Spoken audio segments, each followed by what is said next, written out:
क्या हुआ साबरी? सुबह से आपकी तबीयत ठीक नहीं लग रही, आप बहुत ज्यादा टेंशन में। मिट्टू तुम्हें क्या बताऊं, मुझे ऐसी बात पता चली इसको जानने के बाद मुझे तो अपने कानों पे विश्वास ही नहीं हो रहा कि ऐसा भी होता है। पर साबजी ऐसा हुआ क्या, कुछ तो बताइए। बेटा तुम जानते हो ना कि हमारे प्रोसेस शर्मा अंकल, उनकी बेटी प्रिया काफी टाइम से बीमार चल रही थी। अब सुनने में आया कि वो पैरालाइज हो गई है। हाँ साहब जी, मुझे पता चला, मुझे जान के बहुत दुख हुआ। पर मिठू, जब मुझे उसके पीछे की वजह पता चली मुझे तो गूज़बम्स हो गए कि ऐसा भी होता है। साहब जी आप बस पहले ही बुझाते रहेंगे या मुझे कुछ बताएंगे भी, क्या हुआ प्रिया दीदी के साथ? मिठू ये तो आपको पता है कि शर्मा अंकल की इकलौती बेटी है प्रिया, उनके आगे पीछे कोई औलाद नहीं है। हाँ साहब जी मुझे पता है, प्रिया शर्मा अंकल की इकलौती बेटी है, पर हुआ क्या प्रिया के साथ, कुछ तो बताइए। कुछ सालों से प्रिया ही घर चला रही है। शर्मा अंकल रिटायर हो गए हैं और घर में बैठ गई हैं। प्रिया नाइट शिफ्ट करती है, अक्सर रात में लेट लौटती है। मुझे शर्मा अंकल बता रहे थे कि कुछ महीनों पहले प्रिया काफी लेट आई और उसने आते ही मुझसे कहा कि पापा मुझे अपनी तबीयत ठीक नहीं लग रही, ऐसा लग रहा है जैसे मेरे हाथ पाँव भारी हो गए हों। शर्मा अंकल ने प्रिया से कहा कि बेटा अगर तुम्हारी तबीयत तुम्हें ठीक नहीं लग रही तो तुम कहो तो मैं तुम्हें अस्पताल लेके चलता हूँ। पर प्रिया ने मना कर दिया और पापा से कहा कि पापा मैं कुछ दिन सोना चाहती हूँ, हो सकता है मैं सो के उठूँ तो मेरी तबीयत ठीक हो जाए। फिर शर्मा अंकल ने ज्यादा जिद नहीं की और कहा कि ठीक है प्रिया बेटा तुम सो जाओ। फिर आगे क्या हुआ साहब जी? मिठू जब प्रिया दूसरे दिन सुबह उठी तो उसके हाथ पांव काम नहीं कर रहे थे। उसने अपने पापा से कहा पापा मुझे ऐसा लग रहा है कि मेरे साथ कोई है। शर्मा अंकल ने प्रिया से पूछा कि बेटा कौन है तुम्हारे साथ? उसने बोला पापा मैं नहीं जानती, पर मुझे ऐसा लग रहा है कोई है जो मुझे कंट्रोल कर रहा है।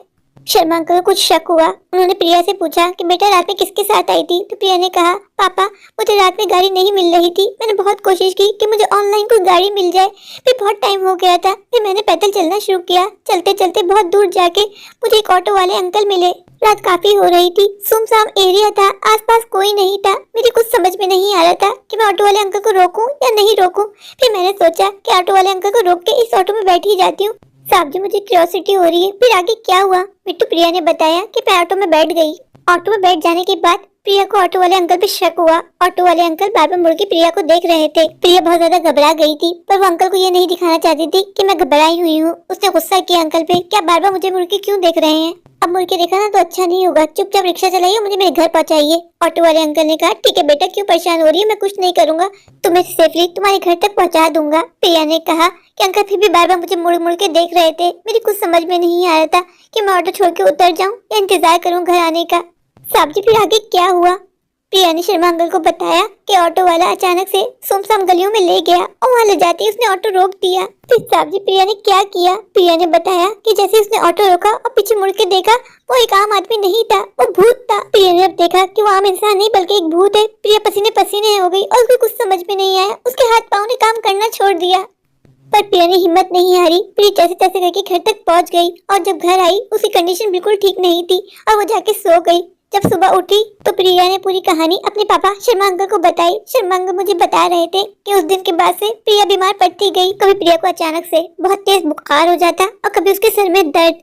आहिस्ता आहिस्ता करते करते आज वो वक्त आ गया कि मेरी बेटी प्रिया पैरालाइज हो गई, चलना फिरना बिल्कुल ही खत्म हो गया। फिर शर्मा अंकल ने किसी पंडित जी को बुला के प्रिया को चेक करवाया तो उनको पता चला कि प्रिया के साथ कोई काला साया है जो प्रिया को बहुत दिनों से फॉलो कर रहा था। वो प्रिया पे फिदा है, प्रिया को पसंद करता है। उसने कहा है कि वो प्रिया को कभी नहीं छोड़ेगा। ये बात जानते ही शर्मा अंकल हक्का बक्का रह गए। उनको समझ में नहीं आ रहा कि वो क्या करें। प्रिया उनकी इकलौती बेटी है और जवान है।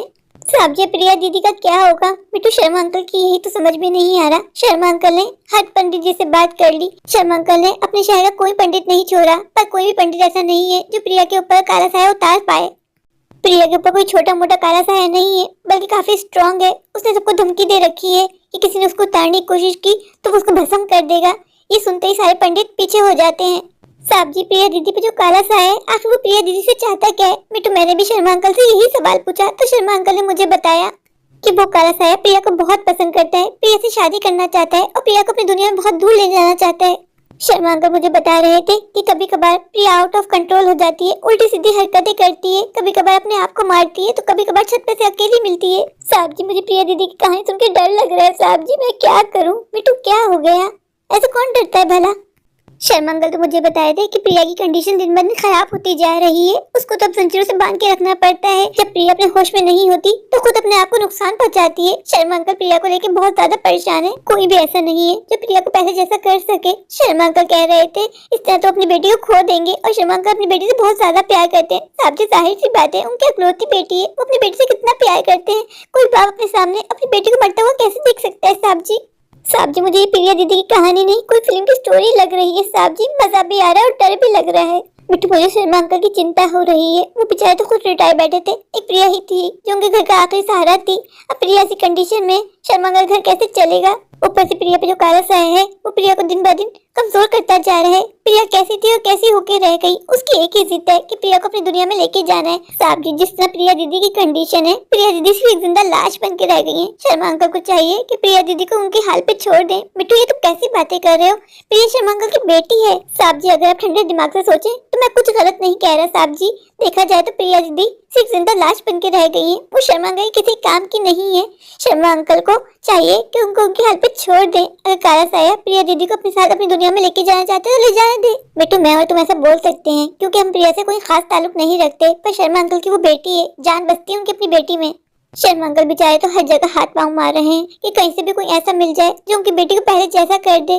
पर बड़े बड़े पंडितों ने मना कर दिया कि काला साया हमारे बस का नहीं है, ये हमें भस्म कर देगा, हमें उजाड़ देगा, हम कुछ नहीं कर सकते आपकी बेटी का। मिट्टू सब आपकी वाली ही बात कर रही हैं कि छोड़ दो आपकी बेटी को आपके हाल पे, पर शर्मा अंकल ने जिद पकड़ ली है कि वो अपनी बेटी को पहले जैसा करके ही रहेंगे। मिट्टू इन बातों में मैं तो आपको एक बात बताना ही भूल गया। क्या साहब जी, शर्मा अंकल मुझे बता रहे थे कि प्रिया ने कल तो हद ही कर दी। क्या साहब जी, देखा जाए तो प्रिया पैरालाइज है, चल भी नहीं सकती।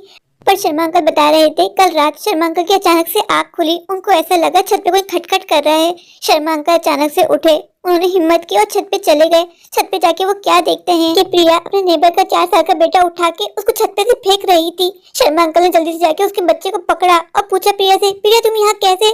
तो प्रिया एकदम बेहोश हो गई और छत पे ही गिर गई। साहब जी ऐसे कैसे हो सकता है, प्रिया दीदी तो चल भी नहीं सकती। हाँ मिट्टू यही तो हैरानी की बात है। शर्मा अंकल बता रहे थे कि प्रिया छत पे भी पहुंच गई और उनकी ये बात समझ में नहीं आई कि बुढ़ापे वालों का बेटा प्रिया के पास कैसे आया, प्रिया कहाँ से उठा के लाई। मिट्टू वो तो अच्छा हुआ कि शर्मा अंकल वक्त पे पहुंच गए, वरना वो बेचारा बच्चा अपनी जिंदगी से हाथ धो बैठता। फिर शर्मा अंकल ने आधी रात को अपने नेबर के घर की बेल बजाई। जब वो बाहर आए तो उनको बताया कि आपका बेटा हमारे घर क्या कर रहा है। शर्मा अंकल की गोद में बच्चा देख के वो खुद हैरान रह गए। उन्होंने अपने बच्चे को गोद में लिया और अंदर चले गए। मिट्टू शर्मा अंकल मुझे बता रहे थे कि आज तक मुझे पहले समझ में ही नहीं आई आखिर वो बच्चा छत पे आया कैसे प्रिया के पास। साहब जी मानो न मानो मुझे तो काले साए का ही काम लगता है। हाँ बेटू हमें भी यही लग रहा है, पर किया जाए कुछ समझ में नहीं आ रहा। साहब जी बचपन में मेरी नानी मुझे कहानी सुनाया करती थी और बताया करती थी कि भूत प्रेत हुआ करते हैं। साहब जी कि आजकल के जमाने में भूत प्रेत होते हैं? मिट्टू भूत प्रेत तो हर जमाने में होते हैं। जब हम पैदा होते हैं ना, पता नहीं हमारे साथ कितने सारे भूत प्रेत पैदा होते हैं। मिट्टू मुझे तो प्रिया की चिंता खाई जा रही है। मुझे लग रहा है प्रिया कुछ नहीं हो सकेगा, वो काला साया प्रिया को अपनी दुनिया में लेके ही जाएगा। तभी जाके शर्मा अंकल की उस काले साया से जान छूट पाएगी, वरना वो काला साया प्रिया का पीछा नहीं छोड़ने वाला। साहब जी प्रिया दीदी पे तो कोई भी भूत फिदा हो सकता है। प्रिया दीदी है भी तो कितनी हसीन, कितनी खूबसूरत है, उनके काले लंबे बाल। मिट्टू मुझे तो लगता है जो कुछ प्रिया के साथ हो रहा है ना, इसे प्रिया की ही गलती है। प्रिया की माँ प्रिया को कितना समझाया करती थी कि बेटा बालों को बांध के जाया करो। प्रिया ने कभी अपनी माँ की बात मानी ही नहीं। देर रात ऑफिस से घर आया करती थी। मिट्टू आपको ये बात जान के हैरानी होगी कि प्रिया आधी रात जिस रास्ते से आया करती थी उस रास्ते के बीच में कब्रिस्तान भी आया करता था। मिट्टू अब तो मुझे भी यही लगता है कि वो काला साया किसी कब्रिस्तान से ही प्रिया के पीछे लगा है। मिट्टू अक्सर मेरे पापा मुझे यही कहानियां सुनाया करते थे कि पहले जमाने में गाँव में जब लोगों के पास ना पंखा हुआ करता था और ना ही लाइट, तो लोग रातों को अपने छतों पे सोया करते थे। घर की लड़कियों से कहा जाता था कि अपने आप को ढांप के सोया करो, लेकिन तब भी अक्सर यही होता था, कभी किसी लड़की पे भूत चढ़ गया तो कभी किसी लड़की पे। मिट्टू तब तो मुझे ऐसा लगता था कि पापा बस मुझे ऐसे सुनाने के लिए कहानियां बना रहे हैं, लेकिन अब लगता है कि सच में काला साया होता है, ये भूत प्रेत होते हैं मिट्टू। और मिट्टू अगर कोई भूत आपके पीछे पड़ गया तो आपकी जिंदगी तबाह कर देता है, तहस नहस कर देता है और आपका पीछा कभी नहीं छोड़ता। आप जितनी भी कोशिश कर लो कि ये भूत प्रेत आपका पीछा छोड़ दें, ये तब तक आपका पीछा नहीं छोड़ते जब तक आप मौत के मुंह में ना चले जाओ।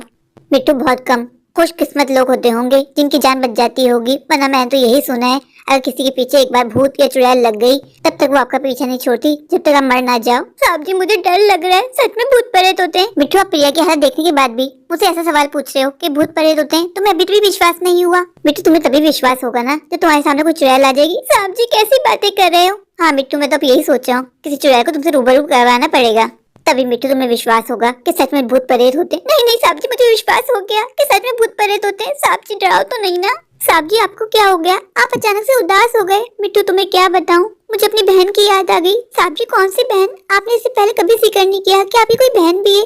मिट्टू तुम्हें क्या बताऊं, मेरी छोटी बहन थी, उसके साथ कुछ ऐसा ही हुआ था, उसको हम खो बैठे। साहब जी आपकी बहन के साथ क्या हुआ था और कैसे अपनी बहन को खो बैठे? मिट्टू मेरी बहन 16 साल की थी। मेरी बहन बेहद खूबसूरत थी, कॉलेज जाया करती थी। एक दिन कॉलेज के वापसी में उसने मुझे कॉल की कि भैया मुझे लेने के लिए आ जाएं। फिर क्या हुआ साहब जी, मैं उसको लेने ही जा रहा था कि मेरी बाइक खराब हो गई। मैंने बहुत कोशिश की कि मेरी बाइक स्टार्ट हो जाए, फिर अचानक से मेरा मोबाइल फोन भी ऑफ हो गया। मैं अपनी बहन से राब्ता ना कर सका। मैं परेशान था कि क्या करूं। मेरी बहन बेचारी मेरा इंतजार करती रही। रात हो गई।